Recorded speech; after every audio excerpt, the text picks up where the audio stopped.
Kalau berbicara makhluk itu jangan selalu fokus pada yang kelihatan. Karena hidup itu tidak pernah mati. Walaupun orang tua kita hari ini tidak bersama kita lagi secara fisik, tetapi secara spiritual, secara rohani, beliau tidak pernah mengalami kematian. Beliau ada di sini.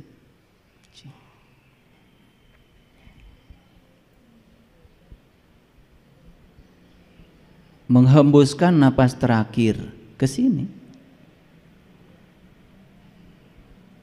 Bedanya apa yang sudah mati dengan kita? Bedanya yang sudah mati itu ketika menghembuskan napas ke sini, napas enggak diizinkan lagi ke sini. Itu aja. Dan kita yang masih hidup ini, ketika kita menghembuskan napas ke sini, nafas itu cerdas karena masih ada tugas yang harus diselesaikan dan tubuh ini masih layak pakai untuk digunakan sebagai kendaraan, maka nafas ke sini balik lagi memberikan pinjaman kehidupan lagi kepada kita. Jadi sebetulnya kita ini sekarang sudah mengalami hidup mati. Karena napas itu masuk berarti hidup, keluar berarti mati, masuk lagi hidup, keluar mati. Jadi lampu yang ada di masjid ini tidak hidup terus, ini hidup mati. Karena di PLN itu pembangkit listriknya itu adalah pembangkit listrik arus bolak-balik.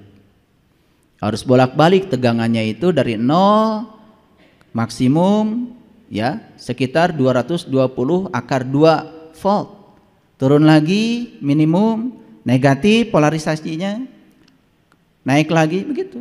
Jadi seperti itu, seperti gelombang. Cuma karena PLN itu frekuensinya 50 Hz, 50 Hz itu berarti dalam 1 detik terjadi 50 kali hidup mati. Mata kita tidak sanggup lagi untuk mendeteksi 50 kali hidup mati, lalu kita mengatakan seakan-akan lampu ini hidup terus. Karena kita tidak punya knowledge. Saya kalau ngasih ujian sama mahasiswa yang sederhana saja. Apakah lampu di rumah Anda itu hidup mati atau hidup terus? Udah itu aja soalnya. 5 jam ujiannya. Udah, kalau dia bisa menguraikan terus sampai bagaimana prinsip kerja generator listrik, bagaimana generator menghasilkan GGL induksi, bagaimana kumparan berputar dalam medan magnet sehingga timbul yang namanya arus listrik, apa bedanya arus listrik AC dengan DC, diuraikan tuh. Kalau mahasiswa cerdas keluar tuh rumus-rumusnya. Dari satu pertanyaan itu dia bisa menjelaskan secara detail. Itu namanya orang berilmu. Makanya orang berilmu itu sudut pandangnya luas. Makanya alam semesta itu disebut universe. Uni itu artinya kumpulan, versi itu sudut pandang. Universe berarti kumpulan sudut pandang. Lahirlah berbagai macam ilmu, matematika, fisika, kimia, biologi, kosmologi, astrofisika, astronomi, geofisika, biologi, macam-macam. Berbagai macam ilmu kedokteran, gak ada habis-habisnya. Semua ilmu itu sudut pandang. Yang dipandang sama, objeknya alam yang sama, yaitu alam semesta ini dengan segala isinya. Objeknya semuanya sama, sudut pandangnya berbeda. Ada yang namanya sosiologi, ada namanya psikologi, ada namanya antropologi, macam-macam banyak ilmu.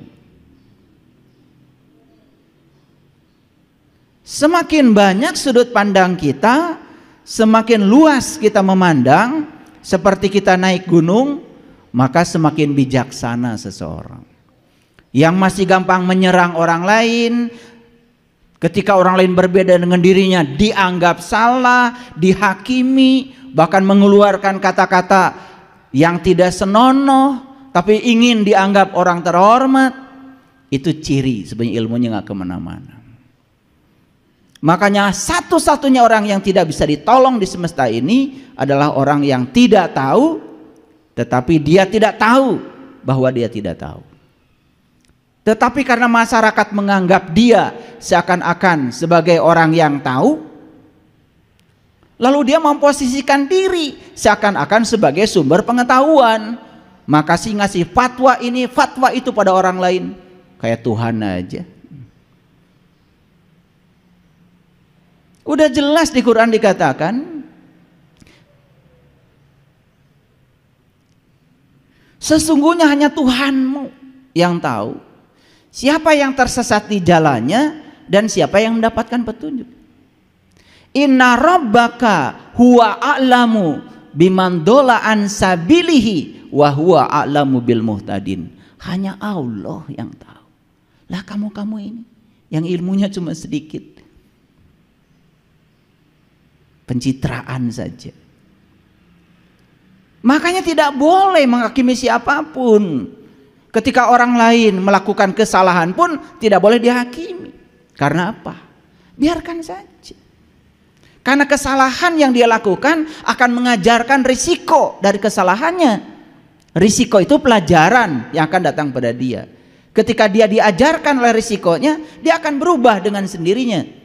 Dan ketika berubah dengan sendirinya, bukan paksaan dari orang, itu lebih bagus. Makanya bisa jadi kebenaran itu dilahirkan oleh kesalahan. Yang repot itu ketika kita usil, ya. Makanya amalkan wiridan dari saya. Jangan usil, jangan komentar, maafkan, biarkan. Itu aja. Jangan usil, jangan komentar, maafkan, biarkan. Itu aja. Coba damai. Oleh karena itu mari kita bersyukur hari ini kita diberi kesempatan kembali untuk memotret diri kita, melihat sesungguhnya diri kita secara jujur, sejujur-jujurnya, dan semoga keluar dari ruangan ini kita bisa mengalami perubahan kesadaran. Yang paling tahu diri kita adalah diri kita sendiri. Oleh karena itu kita berikan penghormatan yang setinggi-tingginya kepada Dia Sang Hidup yang masih memberikan kesempatan kepada kita untuk hidup. Kita puji Allah membaca hamdalah. Alhamdulillahi rabbil alamin. Mari kita sapa asma Allah dengan kelembutan dan cinta. Semoga Allah membukakan pintu kecerdasan kita, memampukan kita untuk melaksanakan semua ilmu yang kita serap hari ini dalam kehidupan kita. Kita bacakan basmalah. Bismillahirrahmanirrahim.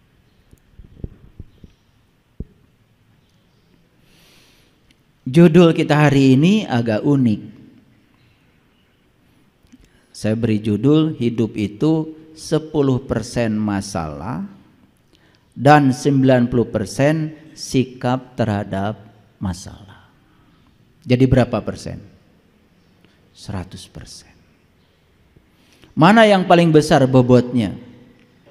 Masalah atau sikap? Yang paling besar bobotnya adalah sikap terhadap masalah. Ada orang menghina kita, mau dianggap masalah atau tidak dianggap masalah itu terserah kita. Karena sesungguhnya masalah itu tidak ada awalnya, diadakan oleh kita. Sekarang anggap saja itu masalah, karena dia telah menyakiti saya, dia telah menghina nama baik saya. Anggap itu masalah. Bibitnya itu cuma 10%. Tapi begitu kita lapor ke polisi, pencemaran nama baik, meluangkan waktu, harus di BAP, perlu pengacara,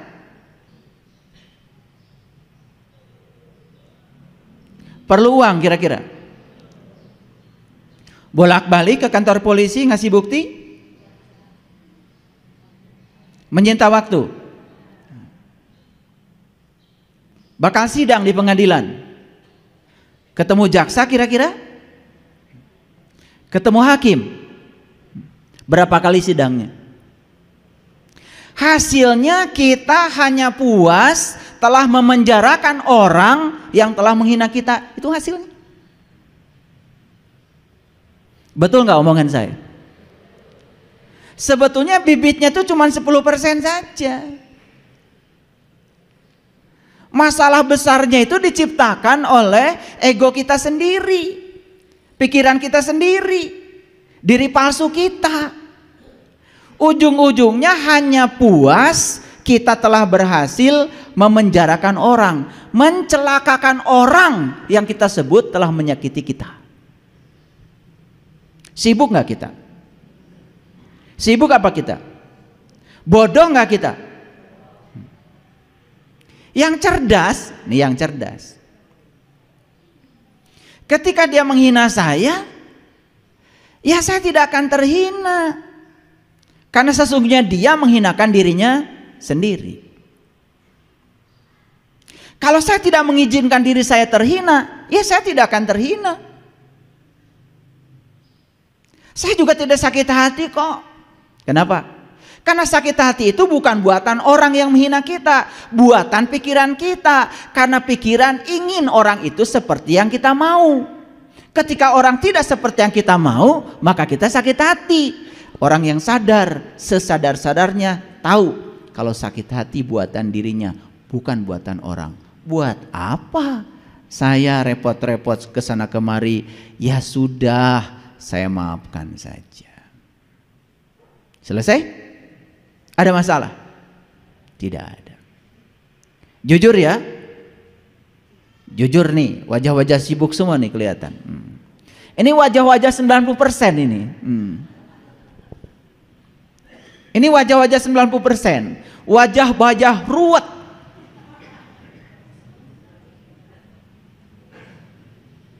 Harusnya bisa sampai 0%. Istilah anak mudanya itu adalah emang gue pikirin. Itu bahasa tingkat tinggi itu. Tetapi selama ini bahasa itu disepelekan. Dan kita lebih senang untuk berjibaku menyibukkan diri untuk sesuatu yang sama sekali tidak ada gunanya. Keluar tenaga banyak, pikiran banyak, uang banyak, melibatkan banyak orang hanya untuk memuaskan pikiran kita, memuaskan ego kita. Betapa bodohnya manusia di kehidupan ini. Sering terjebak kebodohan itu. Sering apa sering sekali? Sampai bersumpah, nanti kalau saya mati, awas ya, kalau dia sampai menyentuh jasad saya, waduh, mati saja udah buat dendam. Orang yang mati kayak gitu, lahir lagi jadi cacingnya udah untung. Gak ada gunanya. Ini ada cerita suami istri. Suaminya itu memendam dendam yang luar biasa sama istrinya. Tetapi dia tidak berdaya ketika masih hidup. Maka dendamnya dibawa mati. Hartanya banyak berlimpah. Sepeda motor banyak, mobil banyak, rumah banyak. Dan ketika dia divonis penyakit tertentu dan dia tahu sebentar lagi mau mati, diam-diam di belakang istrinya dia pergi ke sebuah yayasan amal. Dan dia bikin di depan notaris penyerahan semua hartanya. Tidak ada disisakan satu harta pun buat istrinya. Gitu. Jadi begitu dia mati, beneran nih matinya. Istrinya itu pura-pura menangis, Bombay. Padahal itu yang diharapkan. Apa yang dilakukan istrinya?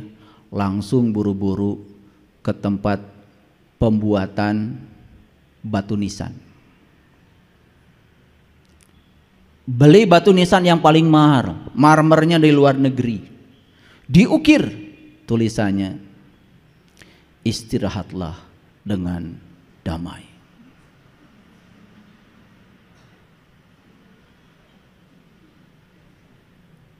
Proses pemakaman mewah karena duitnya banyak. Batu nisan pun yang mahal. 3 hari setelah pemakaman selesai, dia baru mencari surat-surat. Ternyata semua surat-surat berharga sudah tidak ada di rumah lagi. Datanglah dari Yayasan Amal untuk mengambil semua harta karena sudah terjadi perjanjian di depan notaris. Kira-kira kecewa nggak istrinya ini? Kecewa berat. Apa yang dilakukan? Pergi ke tukang batu nisan lagi. Mas, maaf kemarin ada yang tertinggal. Apa? Tulisannya kurang lengkap. Bu, selama saya jadi tukang batu nisan, tulisannya sudah sempurna, Bu. Istirahatlah dengan damai. Belum. Tambahkan sedikit lagi. Sampai aku datang. Lengkap ya tulisannya. Istirahat dengan damai sampai aku datang. Ini dua-duanya memendam dendam. Yang suami memendam dendam sampai dibawa mati, yang istri pun nanti tunggu tanggal mainnya. Gitu. Jadi ingin memuaskan dendam ketika mati karena harta sudah dipindah tangankan di Yayasan Amal. Luar biasa. Ini mati model apa kayak gini? Sama sekali tidak memenuhi ayat la tamutuna illa wa antum muslimun. Janganlah kau mati kecuali sudah menjadi orang yang pasrah total kepada Allah, masih menolak kenyataan hidup. Ini kenapa? Ini kira-kira tipe suami istri 10% atau 90%? Seperti siapa? Seperti siapa? Tuh yang ketawanya paling kenceng itu. Ngaji harus begitu, harus tertawa kenceng, mentertawakan diri sendiri. Jangan-jangan saya masih tipe 90%. Apapun jadi masalah. Orang yang tipe 90% ini apapun jadi masalah. Orang baik saja masalah bagi dia. Apalagi orang yang buruk. Coba. Kesulitan udah jelas jadi masalah, tidak jadi peluang. Apalagi ya, peluang saja jadi masalah, apalagi kesulitan bagi dia. Orang yang kayak gini, peluang saja masalah bagi dia, apalagi kesulitan. Jadi tidak ada di kehidupannya itu yang baik. Semua sudut pandangnya dalam otaknya dia itu buruk semua. Kenapa bisa begitu? Satu, karena dia mengizinkan pikirannya selalu buruk. Yang kedua, dia juga terdidik di tempat yang buruk. Karena ketika kita bayi, kita ini punya yang namanya mirror neuron, cermin saraf. Jadi semua yang kita saksikan itu akan tercerminkan di alam bawah sadar otak kita. Dan itu akan nampak suatu saat pada saat kita dewasa. Itu yang disebut dengan long term memory. Dan itu harus disembuhkan. Sangat berbahaya. Nah, kenapa saya berbicara ini? Ini penting. Ini penting. Karena kadang-kadang kita ini kalau tidak disadarkan nggak sadar-sadar.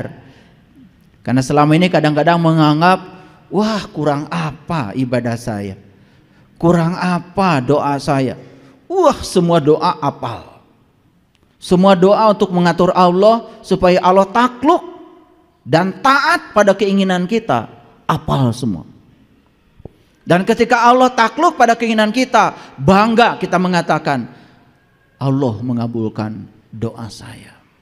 Padahal sebenarnya di balik kata-kata itu sedang ingin memamerkan pada orang, lihat Allah saja sama saya nurut, gitu sebetulnya. Lalu Allah bingung, yang Tuhan lu apa gua, kata Allah. Ya kan? Karena kita diajarkan dari kecil begitu. Terus ya diajarkan ngatur-ngatur Allah supaya Allah itu takluk dan taat sama keinginan kita. Kapan kita mau berserah diri kepada Allah? Ngakunya sih Muslim. Padahal Muslim itu gelar tertinggi yang diberikan Allah untuk mereka yang sudah pasrah total kepada Allah. Maka saya tidak suka dengan istilah Muslim non-Muslim karena perbedaan keyakinan. Bagi saya, Muslim non-Muslim adalah soal akhlak, bukan soal keyakinan. Maaf, bisa jadi orang itu keyakinannya berbeda dengan saya, tapi dia sangat pasrah dalam kehidupannya kepada Allah. Bagi saya, no problem. Bagi saya dia adalah Muslim. Bagi saya ya, boleh berbeda. Karena selama ini kan Muslim non-Muslim berdasarkan atributnya. Lebih mementingkan atributnya, bukan?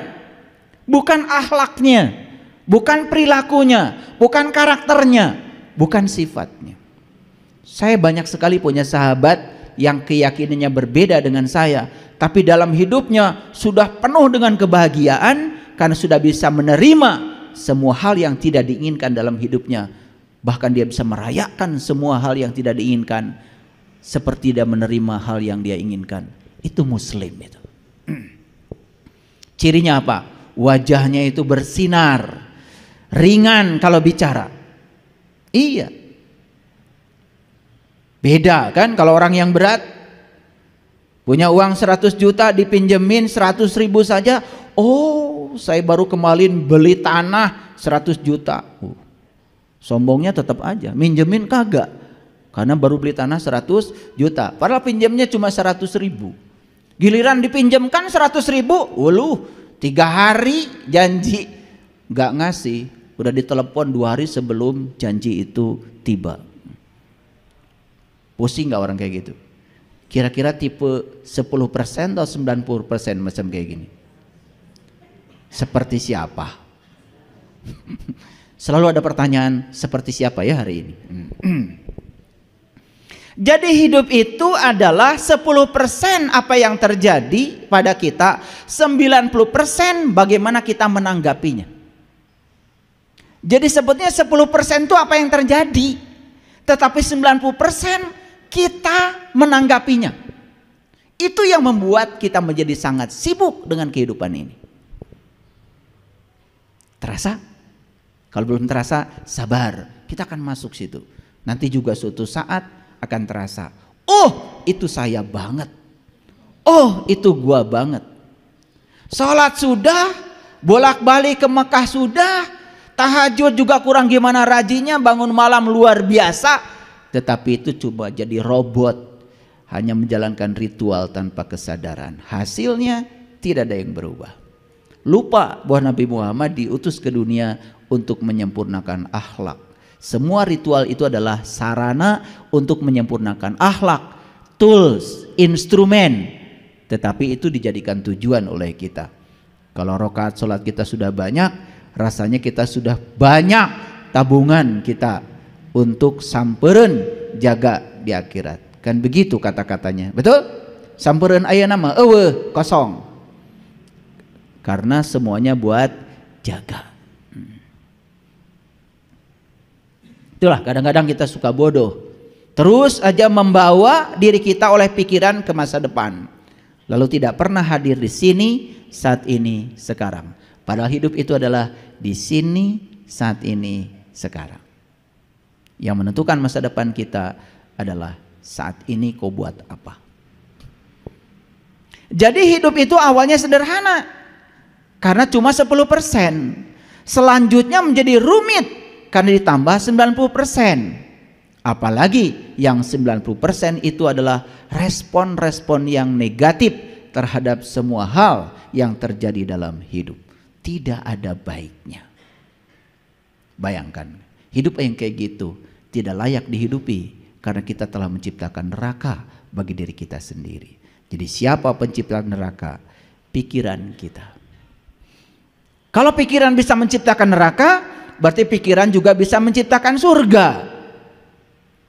Dan selama ini salah kaprah, kita menganggap surga dan neraka itu ciptaan Allah.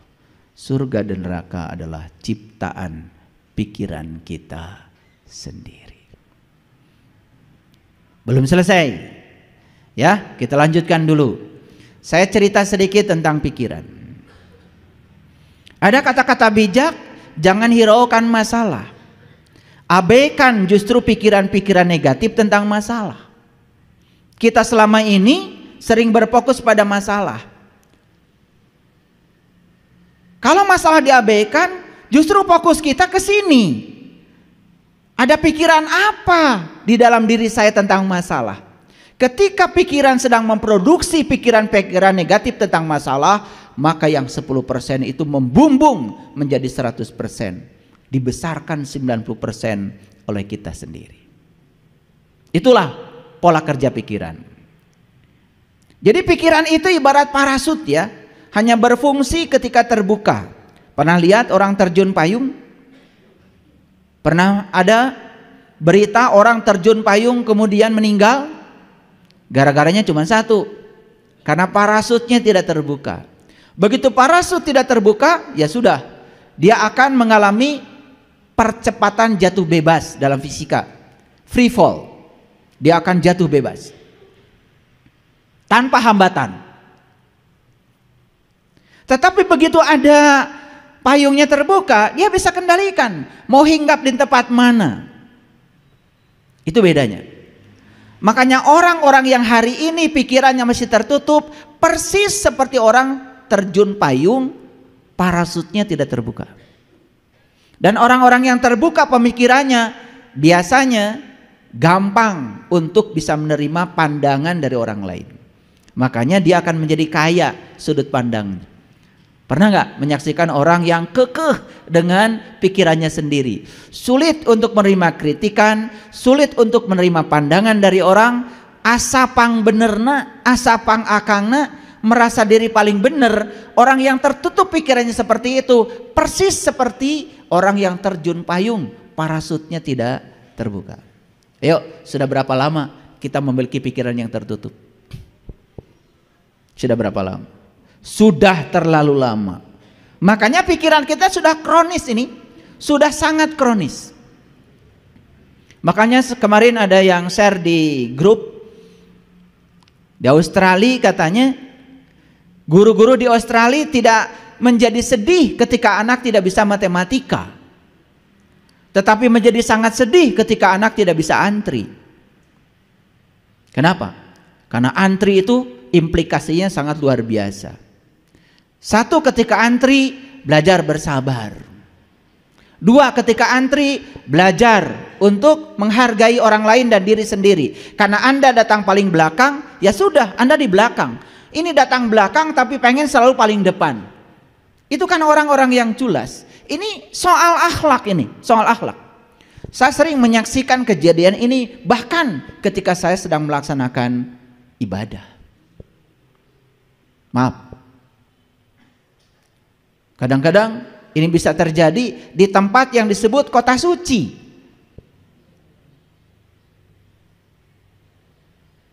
Tidak bisa antri. Bahkan antri itu apa? Belajar untuk tidak menunggu. Orang yang selalu menunggu, dia selalu ditarik oleh pikirannya ke masa depan, pasti akan menderita. Saya sampai hari ini tidak pernah menunggu. Makanya kemana-mana saya baca buku yang menyenangkan saya bawa musik yang menyenangkan saya, dan saya tidak mau menunggu, karena menunggu berarti membunuh waktu. Terlalu banyak yang bisa kita lakukan. Bahkan ketika ada antrian yang panjang atau harus menunggu dalam waktu yang panjang, kita bisa melakukan pelayanan pada diri sendiri yang paripurna untuk menyenangkan diri sendiri yang bermanfaat. Bukankah itu luar biasa? Jadi masuk akal kalau orang Australia ya sangat khawatir ketika anak tidak bisa antri. Karena apa? Ternyata katanya untuk membuat seseorang bisa antri perlu waktu belasan tahun. Tapi untuk bisa matematika hanya perlu kursus 6 bulan. Bayangkan. Negara yang beradab seperti itu, ya, Menitik beratkan pada aspek etika, adab. Bukankah ini sebetulnya yang dikatakan oleh Rasulullah? Tidak disebut orang yang beriman jika tetanggamu tidak nyaman dengan kata-katamu. Tidak disebut orang beriman jika kamu jalan di sebuah jalan, lihat ranting, kamu tidak singkirkan. Berbahaya bagi orang lain tapi kamu tidak peduli. Tidak disebut orang beriman. Kita bukan bikin ranting, bikin polisi tidur pakai semen dan puas ketika orang lain jatuh akibat polisi tidur kita, dan masih saja mengatakan diri orang beriman. Bahkan polisi tidurnya tepat di depan masjid. Luar biasa? Siapa yang luar biasa? Kita. Lu kali, gua kagak. Awas, jangan pengen kita terus. Kita ini susah sekali bilang saya. Ini kebiasaan, pengen bareng-bareng. Saya sering tanya, siapa yang begitu? Kita. Loh, kita. Lu aja kali, gua kagak. Jadi untuk bilang saya itu ini karakter. Ini kebiasaan tidak mau bertanggung jawab. Jadi inginnya rame-rame. Ini karakter, ini karakter. Ini saya bicara karakter karena judulnya ini soal karakter. Nanti kita akan pakai ayat supaya jelas. Baik, lanjutkan dulu. Ketika pikiran diam, seluruh alam semesta akan menyerah. Maka ada kata-kata, jika kamu mengangkat tangan, maka Allah akan turun tangan. Dan jika kamu turun tangan, Allah akan angkat tangan. Ini kata-kata yang luar biasa. Cuman implementasinya kadang-kadang nggak ngerti. Jika pikiran diam, seluruh alam semesta akan menyerah. Maka belajar mendiamkan pikiran. Gimana caranya? Itulah pentingnya meditasi. Alergi dengan meditasi, ganti muraqabah ke, muhasabah ke, pakai biar Arab. Tapi intinya adalah belajar menyadari bahwa pikiran bukan diri kita. Belajar menyadari bahwa tubuh bukan diri kita. Diri kita yang sebenarnya adalah sang kesadaran pengamat bagi pikiran. Gak akan larut kalau begitu. Yang melakukan yang begini kebanyakan justru orang lain, bukan kita. Padahal ini ajaran Islam luar biasa. Quran mengajarkan kita untuk belajar murakabah, muhasabah, musyahadah, mukasyafah. Ini ajaran Islam. Tetapi implementasinya kita nggak ngerti. Coba kalau ditanya gimana cara mendiamkan pikiran, banyak yang belum tahu. Malah ngomongnya gimana cara membunuh pikiran. Pikiran nggak bisa dibunuh. Pikiran tuh kayak anak kecil. Kayak anak kecil pikiran tuh. Kalau anak kecil sedang pegang mainan, ambil mainannya pasti nangis. Cara mengambil mainan itu kasih mainan baru dia akan senang. Makanya kalau kita mau mendiamkan pikiran, kasih mainan baru. Caranya sederhana. Fokuskan pikiran pada nafas. Menyadari nafas kita masuk, keluar, datang dan pergi. Menyadari bahwa kita sedang mengalami hidup dan mati. Menyadari bahwa sesungguhnya dalam diri kita ada Dia yang tidak pernah tidur, nggak pernah ngantuk. La ta'khudhu sinatu wala naum. Nafas adalah wujud nyata kehadiran Allah dalam diri. Makanya memfokuskan pikiran pada nafas membuat pikiran kita diam. Ketika diam, pikiran ini tidak terlalu galak. Coba. Kalau tidak bisa begitu, mindfulness. Caranya apa? Tarik napas hitungan 4, tahan napas hitungan 7, buang napas hitungan 9. Akan tenang. Lambatkan jantung kita. Pikiran akan diam. Pikiran diam, perasaan akan tenang. Itu teknik-teknik sederhana yang kita lupakan. Padahal ini adalah ajaran leluhur kita yang sangat luar biasa. Pernah melakukan begitu? Ketika kesal, tarik nafas yang dalam. Menikmati kehadiran nafas dalam diri. Pernah? Enggak. Padahal sangat sederhana. Ini yang hilang dari kehidupan kita. Lalu kita menjadi sangat terbiasa untuk reaktif, tidak bertanggung jawab. Itulah. Lihat saya semuanya. Jadi pikiran ini persis seperti kabut. Sedangkan kesadaran kita, diri sejati kita persis seperti langit biru. Coba, langit tetap saja biru, ada kabut, tidak ada kabut. Kabut itu kadang hitam, kadang putih, ada dan tiada. Tapi langit tetap aja biru. Makanya orang-orang yang sudah menjadi langit biru, yang sudah berkesadaran tinggi, bahasa Qur'annya sudah mencapai sakinah, itu dilambangkan dengan teratai. Teratai itu semakin kotor tempat dia tumbuh, semakin indah dan bening bunganya. Makanya teratai menjadi lambang meditasi. Makanya orang bijak mengatakan, jadilah langit biru, jadilah layar. Pernah lihat layar? Kalau sekarang saya putar di sini video kebakaran, terbakar nggak layar? Kalau sekarang saya putar video banjir di layar ini, basah nggak layar? Layar. Ada video kebakaran tidak terbakar, ada video banjir tidak basah, layar. Sudah bisa begitu nggak? Iya. Kebanjiran kalian mah basah. Ada kebakaran gosong. Kapan mau bahagia kalau begitu? Ini namanya belum mencapai sakinah. Tapi ngomong sakinah udah pinter ya? Iya, kalian kan begitu. Setiap orang nikah semoga samawa. Ketiganya bu, naon samawa teh? Ah duka. Karena kita terbiasa latah ngikutin apa kata orang. Padahal samawa itu sakinah, mawadah, warahmah. Itu terjadi bukan hanya untuk pasangan pernikahan, bukan. Sakinah itu untuk pasangan kita. Karena manusia itu diciptakan Allah sudah berpasangan. Pasangan itu jasmani dan ruhani. Pasangan itu jasmani dan ruhani. Kalau sudah selaras jasmani dan ruhaninya, itu namanya sudah sakinah.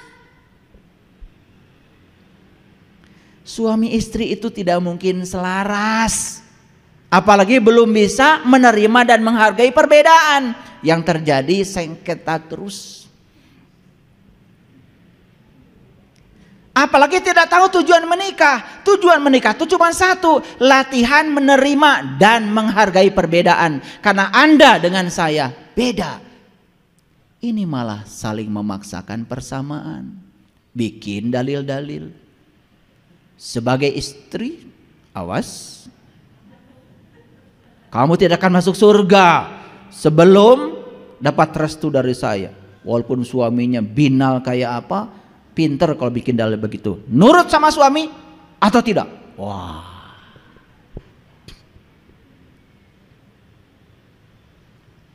Orang yang macam gini, diktator kayak gini, jelas tidak akan bisa menerima pasangannya apa adanya. Dia ingin pasangannya seperti yang ada di pikirannya. Ketika tidak seperti yang ada di pikirannya, out. Dan yang lucu, ini dilakukan oleh orang-orang yang mengatakan dirinya adalah tokoh-tokoh agama. Tidak cocok dengan pasangan, cerai.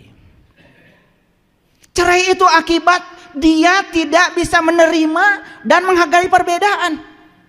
Ingin pasangannya sama dengan yang dipikirkannya. Padahal jelas-jelas cara berpikir beda, jenis kelaminnya beda, dibesarkan di keluarga yang berbeda, pendidikan juga berbeda, adat istiadat juga berbeda, cara berpakaian juga berbeda, fisiologi berbeda, psikologinya berbeda. Apa yang mau dibuat sama? Udah nyata-nyata beda kok. Maka disebut pasangan. Pasangan itu kiri kanan, tidak pernah kiri-kiri. Kan disebutnya ya aju aja. Saya khawatir ya, kalau ini dilakukan oleh tokoh-tokoh, kemudian ke bawahnya pada ngikut.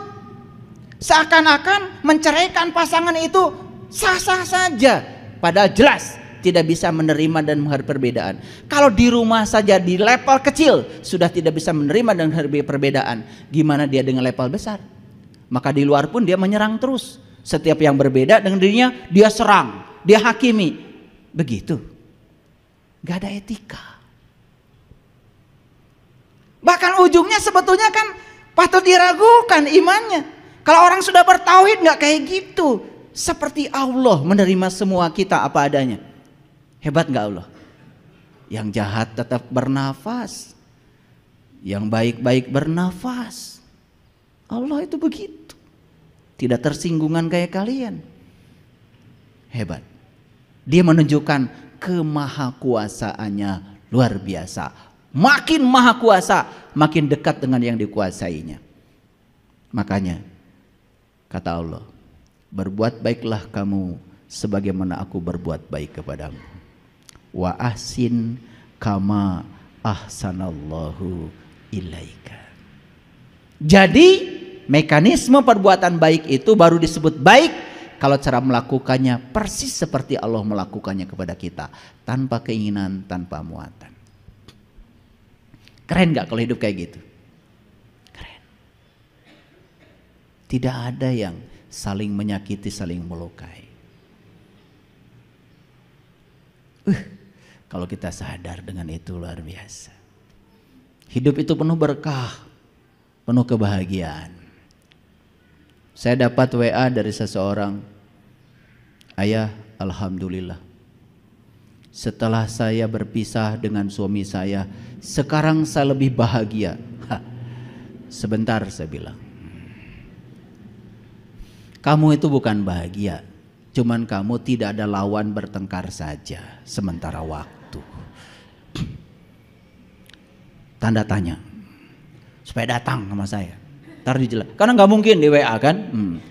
Dia mengatakan bahagia, padahal dia itu cuman sedang istirahat dari bertengkar sementara waktu. Nanti juga ketika dapat sparring partnernya lagi, ya begitu lagi. Karena dia tidak bisa membedakan apa bahagia apa senang. Senang tuh mendapat, dia baru mendapat yang diinginkan. Karena ingin suaminya pergi dari rumah, senang. Apa itu bahagia? Bukan. Bahagia itu kita sudah tidak terganggu, dia ada, dia tidak ada. Bahagia itu adalah sakinah awalnya. Setelah sakinah mawadah, baru warohmah. Jadi bahagia itu selesai kamu dengan diri kamu sendiri. Kalau kamu masih mengharapkan orang lain baik sama kamu, mengharapkan cinta pada kamu, tapi kamu tidak mengungkapkan cinta pada orang lain, kamu tidak akan pernah bahagia. Makanya berhenti memaksakan cinta, mulai mengungkapkan cinta. Hadiah mengungkapkan cinta adalah cinta. Sederhana kok. Ingin dicintai, ungkapkan perhatianmu pada orang lain. Ungkapkan cintamu pada orang lain. Jangan merengek-rengek orang lain harus mencintai kamu, karena itu salah kaprah. Itu jalan lama yang harus ditinggalkan. Kurang cerdas.